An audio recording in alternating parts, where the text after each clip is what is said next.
Estou aqui na 8ª jornada de ortopedia e traumatologia da Unimed Ribeirão Preto, onde eu fui convidado para dar 3 aulas sobre cirurgia endoscópica da coluna. Primeira aula sobre a cirurgia endoscópica e a abordagem do tratamento da hernia de disco nas crianças ficou muito legal. Confere aí nesse vídeo. Bom dia a todos, colegas.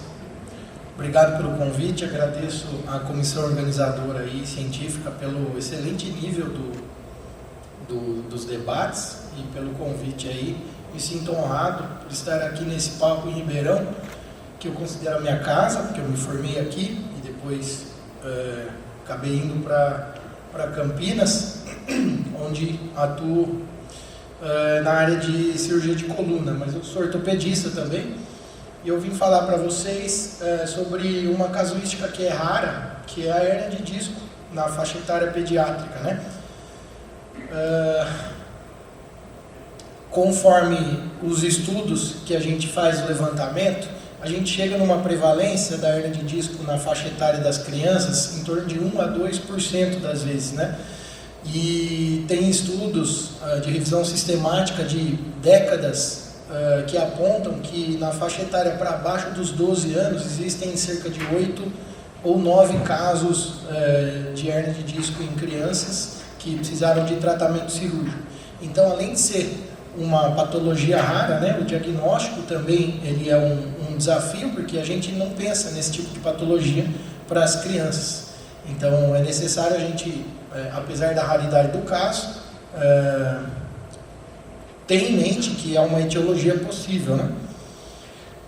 Esse é um estudo que foi um retrospectivo, né, com alguns pacientes pediátricos, e devido à raridade do problema, a gente sabe que os dados que são coletados geralmente apresentam estudos com um N muito baixo, 4 casos, 5 casos e tal, fazendo uma avaliação para a gente saber qual é a melhor conduta, né? Nesse, por exemplo, uma série de 4 casos, né?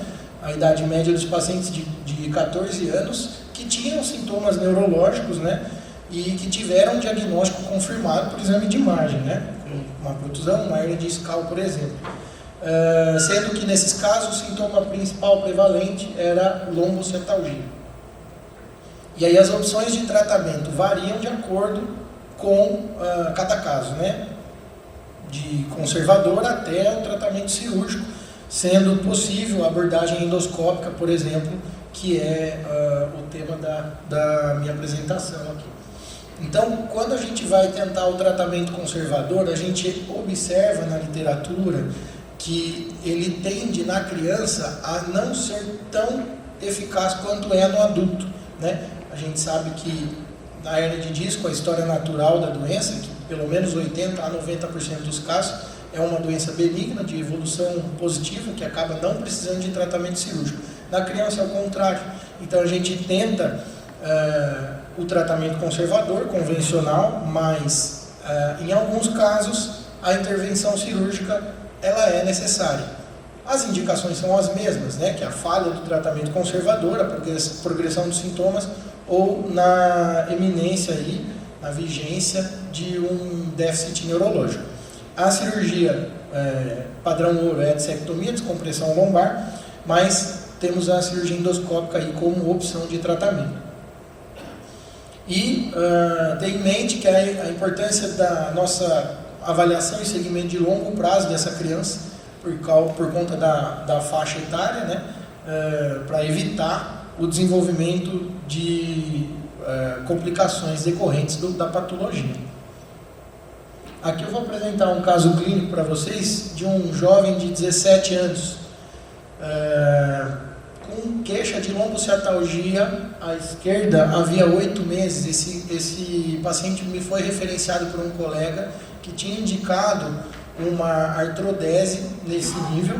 Vocês veem que ele tem uma estenose congênita do canal, com pedículos curtos, e ele tem essa hérnia que ela pega recesso em L5, S1, mas ela também faz uma estenose de forame.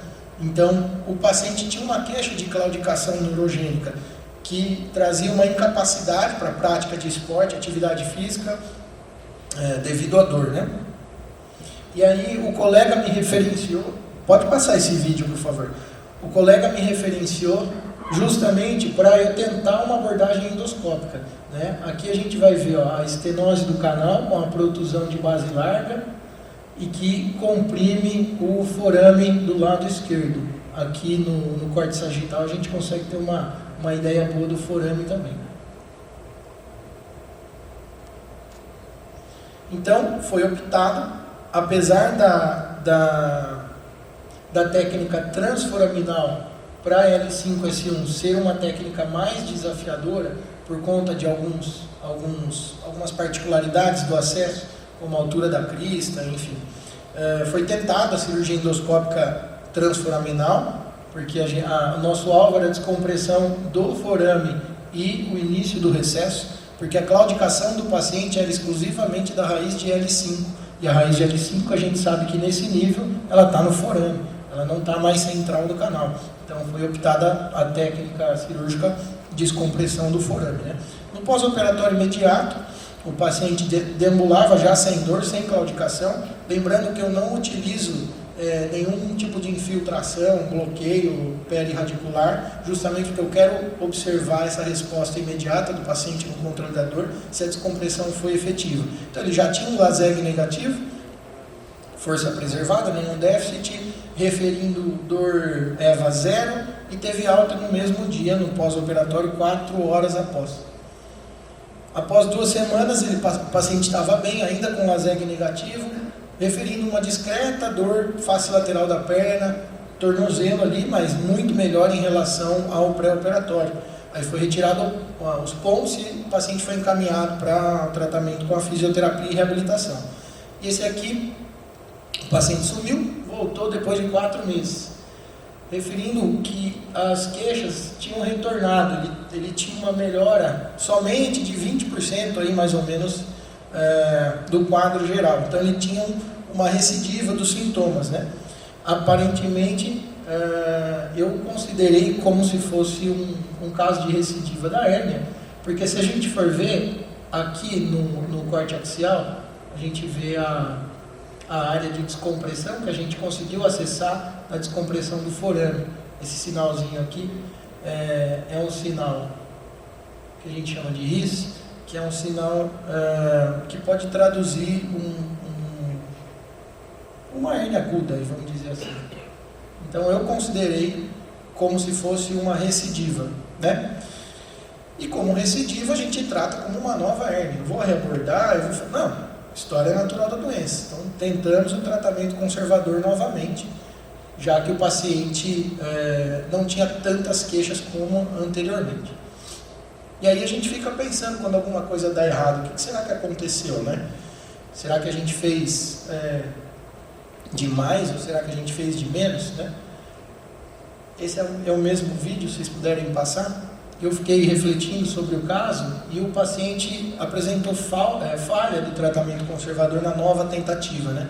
Então eu falei, será que se eu entrar na dissectomia percutânea novamente ou com uma endoscópica, eu vou conseguir uma descompressão grande desse canal? Será que eu não vou estar novamente tirando pouco, fazendo uma descompressão inefetiva, né?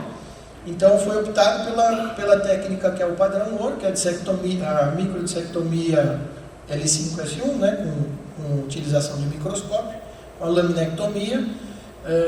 Aí fizemos a foraminoplastia, mas sem necessidade de artrodese. A gente só fez uma hemilaminé do lado esquerdo, descomprimimos o canal, soltamos ligamento, soltamos estrutura neural. E esse tratamento foi feito 6 meses após a primeira abordagem, né? E aí ele seguiu o protocolo convencional de reabilitação do pós-operatório e hoje, 5 anos após a cirurgia, é um paciente que cursa a universidade, pratica esportes, ele está 100% reabilitado e ele não tem queixa de dor, nada. Como lição, para minha prática pessoal, né, eu entendo que talvez se eu tivesse abordado o paciente na primeira vez como uma dissectomia aberta, talvez eu tivesse um resultado melhor logo no primeiro caso.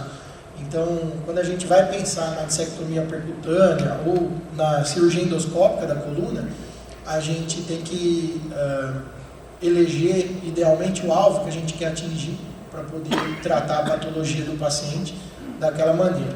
Esse caso, já, como eu disse, já tem mais de 5 anos, foi um dos meus primeiros casos de cirurgia endoscópica. Como eu disse, o colega me referenciou para a gente tentar a técnica, era uma técnica de desafio, a gente tentou e talvez pelo início da curva de aprendizagem, né, a curva de técnica, talvez a gente não conseguiu uma descompressão efetiva. Mas daí, será que o paciente teria acordado tão bem no pós-operatório imediato, foi embora sem claudicar, voltou com 2 semanas bem? Então fica a lição, e depois que a gente vai pegando um pouco mais de experiência, a gente já consegue melhores indicações, melhores resultados. Obrigado, até a próxima.